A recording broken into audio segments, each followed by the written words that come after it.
Hey, Namecheap Expert Summit. My name's Stefan Thomas. I'm the author of Business Networking for Dummies, Instant Networking and Win the Room, as you can see on screen. And I get to talk to people about networking. That's what I do. Hello, it's good to see you. Thank you very much for inviting me along. Thank you very much for spending the next 20 minutes or so with me. What I really want and what I really hope that you get out of the next 20 minutes or so is a real understanding of how networking works, even if you don't go to networking events, because we're going to talk about places like LinkedIn and networking on social media as well. And really specifically, I'm going to talk about how every big opportunity starts with a little conversation and how to turn those conversations into big opportunities. We'll talk about how to start the conversations, whether that's at real life events, networking events, conferences, seminars, wherever it happens to be, how to engage at networking events, whether that's in real life, face to face when we can or online, and also how to start conversations in places like LinkedIn. We'll talk about how to take those conversations forward. Why effort is currency when it comes to relationships and when it comes to networking, and also, and really crucially, how to show people the till, how to show people the checkout, how to show people what it is that you've got for sale and how they can buy it in a way that more and more people want to buy it from you. So I hope that makes sense. That's what we're going to talk about this morning. I was asked some time ago, and I'm asked regularly, I guess, what networking is, and really importantly, networking is for life, not just for breakfast. I think that joke works better when I do it live, actually, or maybe it doesn't, and I'm kidding myself. But networking for a lot of people makes people think of the type of breakfast networking events that I've been to a lot of, about 1,500 networking events since this part of my career started in 2007. But networking is also about everything else that we do in business. It's about how we engage with everyone around us, how we engage with our contacts on LinkedIn, how we engage with our suppliers, and so on and so forth. The journey started for me back in 1983 when I had my first job, and I learned a lot then about how to build rapport. And we're going to talk about that, and I'll reflect back to that. But the networking journey started in 2005 when I was invited along to my first ever networking event. It was 2007 before I got stuck in properly. But in 2005, I hated networking. I went along to my first event, and all I was aware of was that everyone else in the room was much more confident than me. That's certainly how it felt to me. I learned that you had to do something called a 60-second introduction, and I'm going to talk about why it isn't an elevator pitch a little bit later on. But I learned that you had to do a 60-second introduction, and it just scared the hell out of me. I certainly didn't want to be in that room at that time. But over the years, I learned that networking could work for my business more out of desperation than inspiration. I had to make it work. I had bills to pay. I worked out as well that it wasn't about being the most confident person in the room, and we really are going to talk about that. Let's start by talking about starting conversations. So let's start with networking events. That's where I've got a ton of experience. We'll talk about LinkedIn as well in a second. Whenever I go to a networking event, whether it's face-to-face, which I haven't done for over a year now, or virtually, which I've done a lot of in the last year. I'm recording this at the end of March 2021. So virtual networking events are pretty much all any of us have done for a year or so. Whenever I go to a networking event, I set the bar very low. I don't intend to make sales at the networking event. And I want to talk about that in a bit of context, about why I don't go to networking events to make sales and why it's the wrong thing to do. If you run a business, if I'm talking to you and you run a business and I was to set up a meeting with you to pitch what I did, I might send you a message on LinkedIn, I might pick up the phone, and you've got half an interest, so you agree to a meeting with me for me to come and pitch what I do. If I then turn up at your offices and we have that meeting, you're expecting me to sell to you. You're expecting me to tell you about what I do. You're expecting to ask lots of questions, but you're expecting me to be there to sell to you. When we go to networking events or when we turn up on LinkedIn, we're not going there to be sold to. Typically, people turn up at networking events or turn up on LinkedIn, wherever it happens to be, to promote their own stuff. People go to networking events for their own benefit. When I do this on stage, I ask the question, when you go to a networking event, whose benefit are you going there for? And people usually think for a second. They try and think about whether I'm being clever, whether I'm going to talk about referrals and givers gain and so on and so forth. And then someone in the room is brave enough to put their hand up and say, well, I go to networking events for me, for my sake. And that's the case for most people. There'll always be someone who says, oh no, I go to find suppliers and so on. But so many people go to networking events for the sake of their own business. So if we turn up and start selling to them, we're turning up to a meeting that the other person didn't expect to have. They expected to be there to network, not to be sold to. Think about it. How many times have you turned up to an event and someone has sort of backed you into a corner because they're so busy selling to you? And think about what you're actually doing. You're moving away from them. Our intention at networking is to meet people. You will hear the expression meet, like, know, trust quite a lot in relation to networking events, to meet people and to hopefully get to that point where they trust us enough to either do business with us or want to refer business to us, whatever it happens to be. When we go to a networking event, all that we're looking to do is start those little conversations. So I set the bar very low. I'm looking to meet people in real life. I'm looking to exchange business cards with people. But importantly, I'm looking to start conversations which I will take on after the event. When I'm at networking events, I spend an awful lot more time asking people about their business than I ever do talking about mine. We have our LinkedIn profiles, we have our websites, we have the content that we put out. And if you're not putting out content, I hope that I'm going to convince you why you should. So once we've met people, if they decide that they like us, and not everyone will, and that's fine too. If they decide that they like us, they will most likely go and check out what we're doing. We have a bit of responsibility for that. I'll talk about that as well. A couple of really important points, talking really specifically about virtual networking events, which we've now been doing for a year or so. If you are going to virtual networking events, a couple of things which I'd like to point out. The first one is that if I was speaking in real life, if I was at an event and even delivering my 60 or 40 seconds in real life at a networking event, I would move my eyes around the room and get eye contact with different people. In order to maintain eye contact with you this morning, I'm making sure that I talk directly to the camera. Because if I look at my screen, which is actually over here, it would look to all the world, even if we were in a Zoom meeting together, it would look to all the world like I was looking away from you. And as humans, we seem to like that eye contact. We seem to like people at least looking like they're paying attention, because if I'm down here, it appears that I'm not paying attention.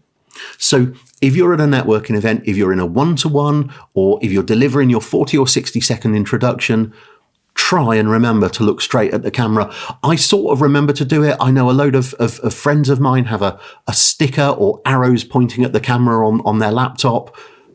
But remember to talk straight to the camera, particularly when you're delivering your introduction. The other thing is, at a load of virtual networking events, you get the opportunity to put something about yourself in the chat. Have that typed up and ready to go so that you can just copy and paste at the appropriate moments.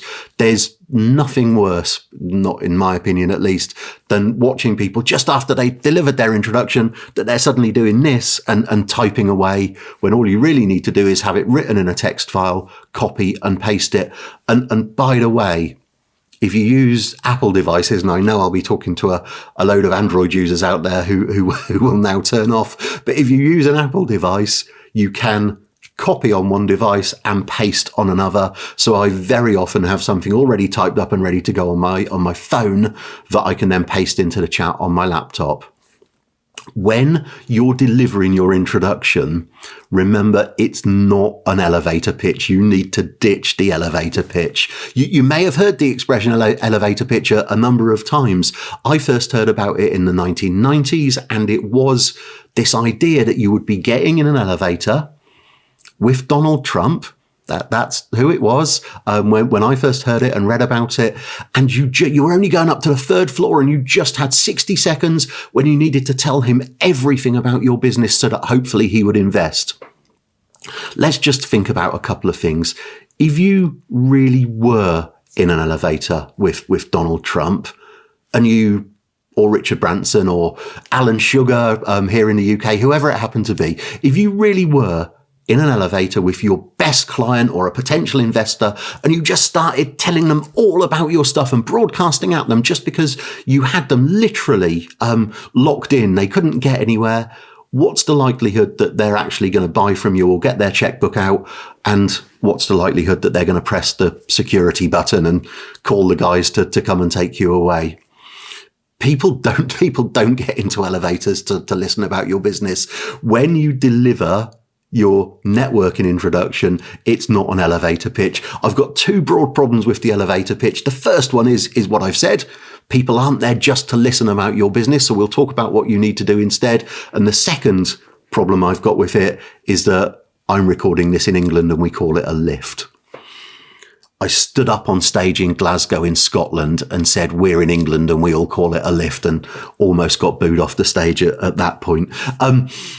It's not an elevator pitch. When I was an estate agent, when I was a real estate agent, we used to give people details of houses they might be interested in seeing. And the internal language for those were that those pieces of paper were invitations to view. We were giving people just enough that they would want to find out more about the house, that they would want to get inside the house and actually view it. When you deliver your introduction at a networking event, real life or virtual, think about giving people just enough that they want to find out more, that they want to continue the conversation with them. Because the alternative is giving them so much that the person thinks, oh, great, I know everything about him. I don't need to talk to him. Throughout all of my careers, a big point of marketing has been to give people enough that they want to find out more. And that's what we can achieve with our networking introduction as well. Just deliver enough that people want to find out more about it. Think about what the other person might get from a conversation with you and deliver that in your 40 or 60 seconds. That's my tips on that, on real life networking events. By the way, at a virtual networking event, I do pretty much the same in real life, but at virtual networking events, I always have a notebook. I've got it here somewhere. It'll make too much noise if I get it. I always have a notebook and pencil next to my laptop on my desk so that I can write down the names of people that I want to meet. Because networking isn't just about the networking events. Networking isn't just about that first conversation. Let me talk briefly about how I meet people on LinkedIn, and then I'll talk about what we do after that first conversation. So we can start conversations at networking events by showing up, by delivering our 40 or second introduction, not a pitch. We can start conversations on LinkedIn in other ways as well. I'm just going to switch view so that you're going to see my screen. These aren't slides. I'm going to do this live. There's a couple of things that I do on LinkedIn. One of the first things that I do is that I do always connect with the people that I've met at networking events. That's the point of having the little notebook.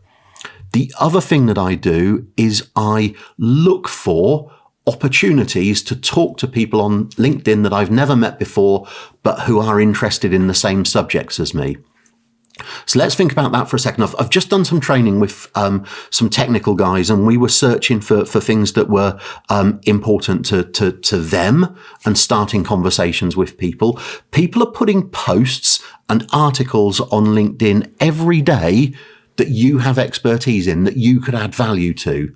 So one of the things that I do, and I do this every day, I make this part of my networking to start new conversations with people, is I go onto places like LinkedIn and see who's talking about the sort of events that I'm involved in, the sort of subjects that I can talk about, rather. For me, that might be networking events. So if I do a quick search on LinkedIn and hop over to where it says posts, I can treat these like a mini networking event. I can go on now, look for who's talking about a subject that I've got expertise in, and actually engage with those people. So, for example, here's Colin McKean. As it goes, I know Colin, so I could easily comment on that. But what I very often look for is people who are talking about networking events or networking generally that I can go and add value to their conversation. And then I simply go and pitch in.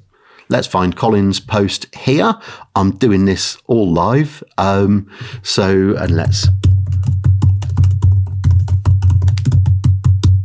I would probably put a little bit more attention to it than that if I wasn't doing it at the same time as I was recording this.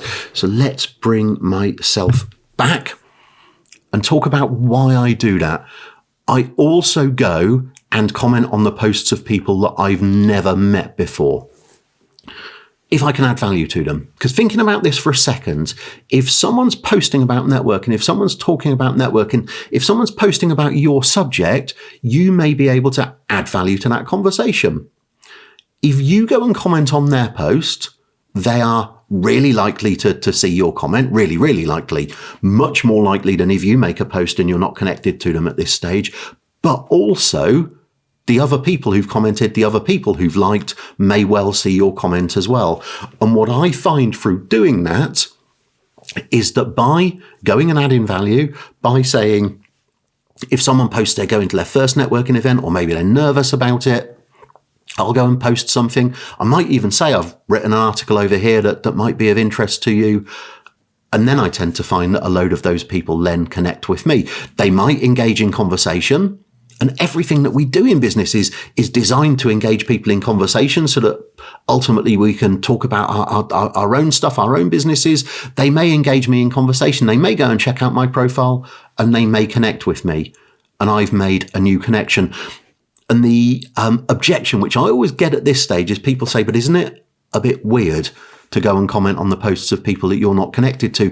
Think about how you feel when anyone comments on your posts or articles on LinkedIn. You're thrilled, you're delighted. And think about if that's a new person, you're absolutely delighted that someone's found your post and is commenting on it. So something that I do every day to build my network is go onto LinkedIn and see who is talking about the sort of subjects that I talk about.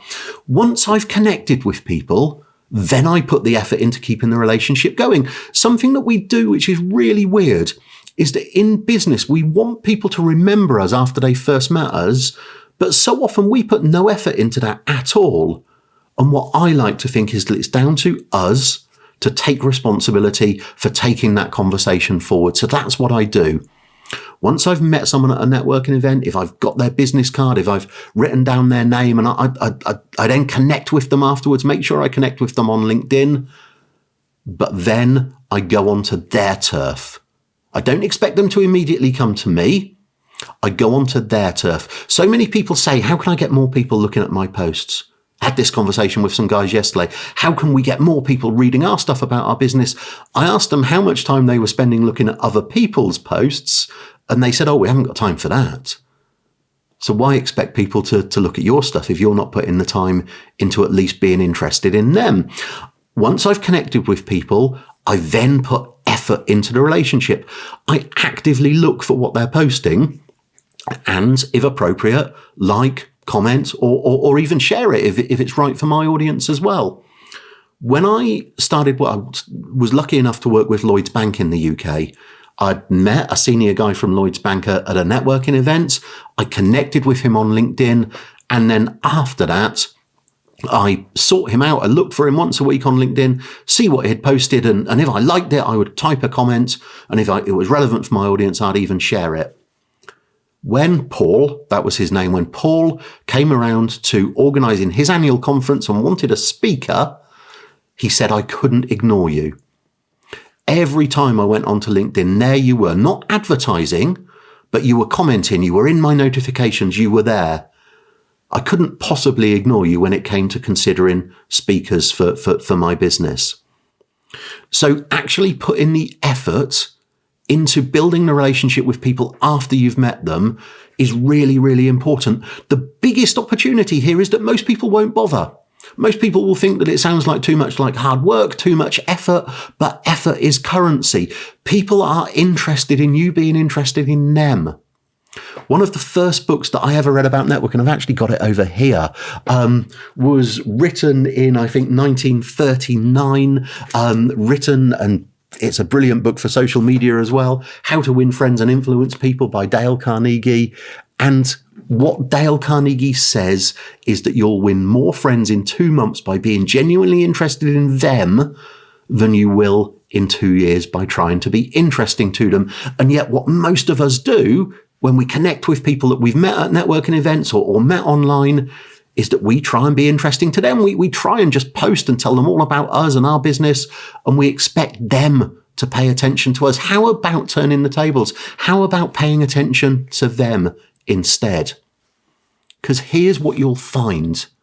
When you do enough of that, some of those people will come back and be interested in you.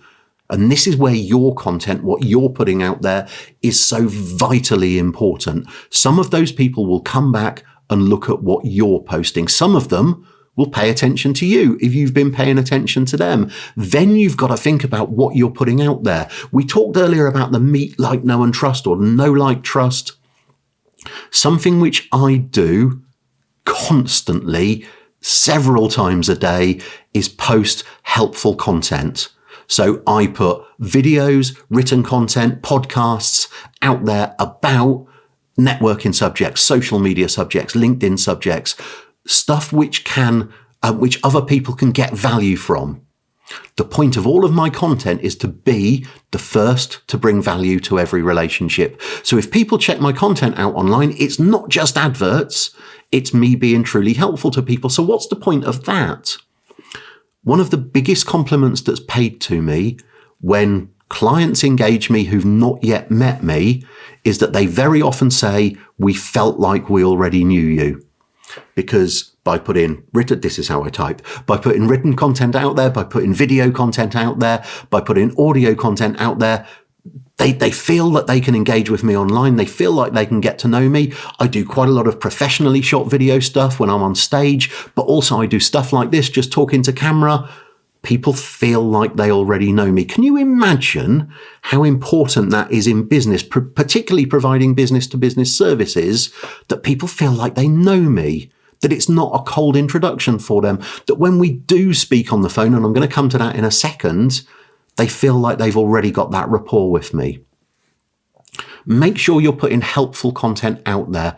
Make sure you're engaging with people and educating people about your business, whatever that business happens to be. And all of you have got something to say. Make sure that you're putting content out there so that people can see who you are and perhaps can feel like they already know you.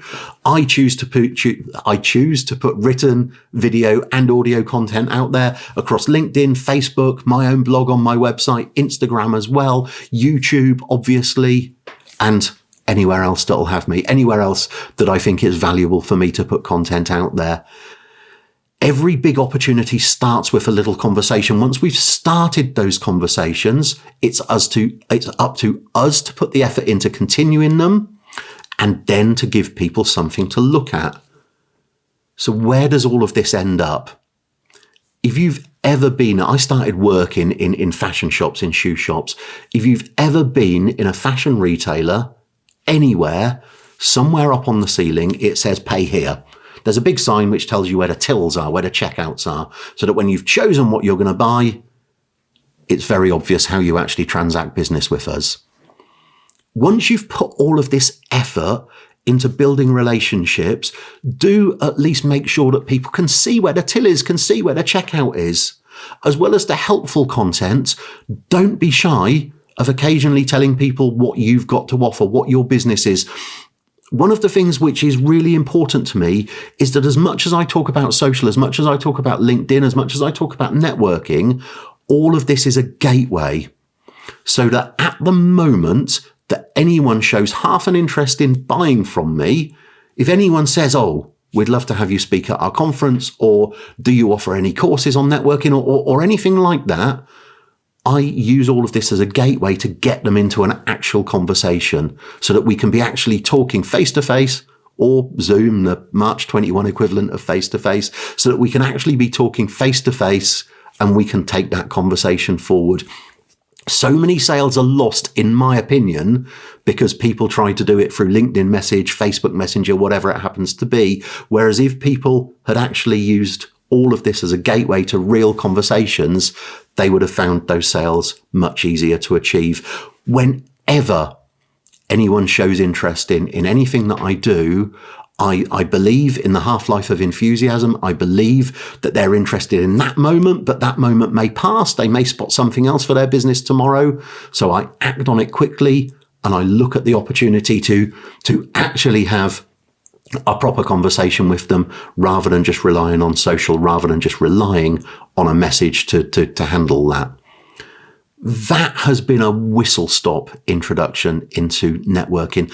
I've been to over 1,500 networking events over time, most of those in real life, which really isn't good for my waistline. All of those vegetarian breakfasts, as you can imagine, weren't terribly good for me. But I loved something about networking. I didn't love it at first, but I grew to love it. I learned to love it. Having been to over 1,500 networking events, I've spoken at about 400 of them, I guess, as well. The first one I ever went to, I completely messed up. And in any sales environment I've ever been in, I always got told that you just got one chance to make an impression. What I fell in love with about networking was that this was the place where I got a second chance, or even these days, a 1,500th chance to make an impression. Namecheap Expert Summit, thank you very much for spending the last 20 minutes or so with me. It's been an absolute pleasure. Feel free to connect with me on LinkedIn. I'd love to continue the conversation. Namecheap Expert Summit, thank you very much.